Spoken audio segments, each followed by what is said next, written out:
these disagreements would not be a big obstacle, would not be something that stop this life together going on.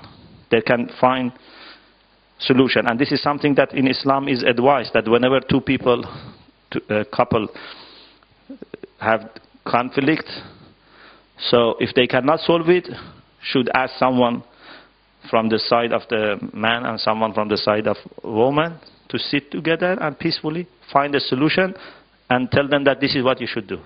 And then they should listen. So these two are very important. And there are some hadiths that inshallah later I mention those hadiths which stress on this concept of piety, and included in piety is modesty and chastity, which is very important, especially for women. It's very important, and we will see that if someone has a pious and a wife which has chastity, how important it is. Of course, man also must be pious and have chastity, but especially for women who are to bring up the children, and children must be brought up by modest mother. So these two are the most important thing. First, to have general or to have shared or similar outlook to life. This is different from taqwa. Sometimes two kafir, but who share the same outlook to life, live together very peacefully.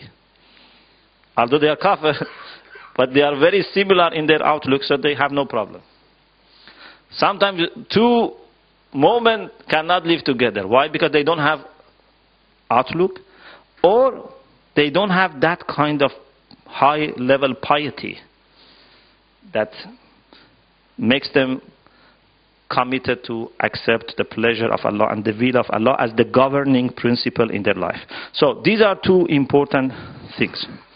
Then there is a point also here which I want to mention before I go to the third quality. Sometimes people, especially parents, may like their children, for example their son or their daughter, get married to someone who is very religious and very good. And this by itself is good, because this is indeed one of the best ways that you can make sure that your child would be inshallah mu'min or remain mu'min. You would have good inshallah grandchildren. This is very good. But we must be very careful, because if the difference is too much, then this may cause problem.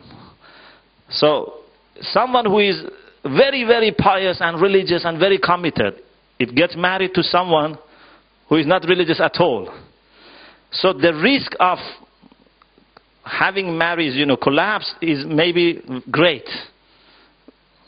So I think this is something which must be carefully balanced.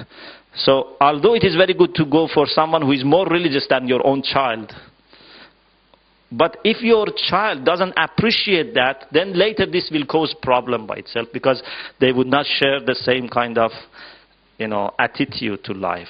So we must find some balance. I think the difference must not be very, very big.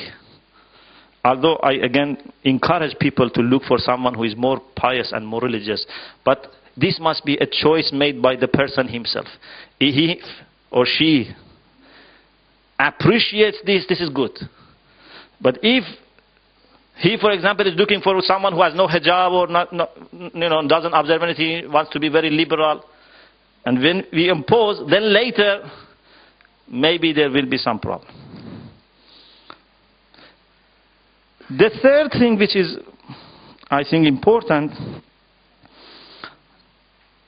is we must find someone also who is not very, as we say in Farsi, very dry, very rigid. Someone who has no passion or doesn't show passion. Because there are some people who either don't much love other people, or even if they love, they don't show this love. They keep it secret. Once a person saw that the Prophet sallallahu alaihi wasallam, was showing love to a child and kissing the child, and he out of pride said, I have never kissed my children.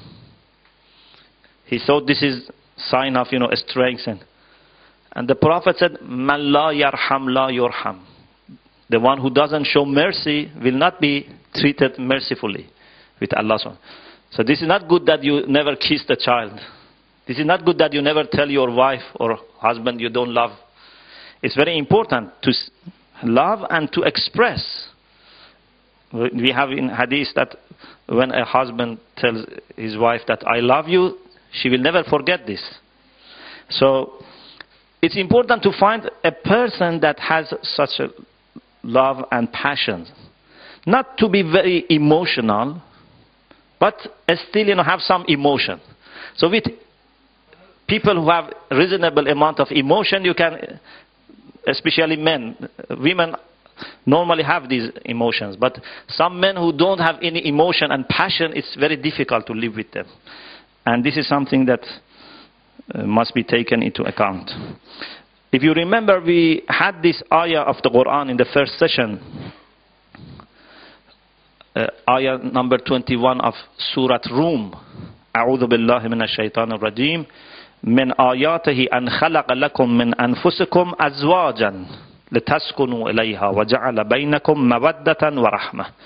Allah subhanahu wa ta'ala says, among his signs is the fact that Allah has created from yourself your spouse, so that you have peace, you have condolence.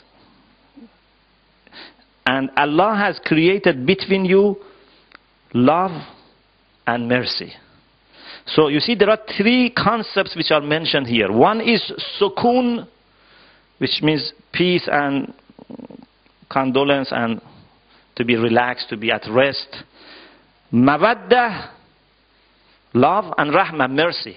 So marriage must be based on these three things and must produce these three things. So someone who doesn't show any mercy and any love, it's like a stone or wood, so it would be very difficult, to live. So it's important that this also would be checked. Is this person, for example, kind to his brothers and sisters, or for example, does he have good and sustainable friends? This is a good sign, if someone has friends for some time, quite some time, so this shows that this person is someone that can make relation with other people. So here we have the fourth, which is very close concept, is husnul khulq, having good characters. And this is one of the gifts of Allah subhanahu wa ta'ala. And this is something that if Allah subhanahu wa ta'ala gives him such a gift and blessing, he must be very thankful. There are many hadiths about this. Let me recite this hadith. This hadith is from Lady Fatima, daughter of Imam Hussein. Imam Hussein had a daughter called Fatima. She narrates from Imam Hussein, and Imam Hussein from Imam Ali, and Imam Ali from the Prophet sallallahu alaihi wasallam. Whoever has been given four qualities, he has been given goodness in this dunya and akhirah. It means that everything in dunya and akhirah would be given to him. And he has had his enjoyment from both. One, wara'un ya'simuhu an maharim Allah. To have a piety that keeps him away from sins. If someone has this piety, this taqwa, he must be very thankful to Allah subhanahu wa ta'ala. Second, وَحُسْنُ خُلْقٍ يَعِيشُ بِهِ فِي النَّاسِ. If he has been given good and soft character and temper, so that he can live among the people with peace, this is very important.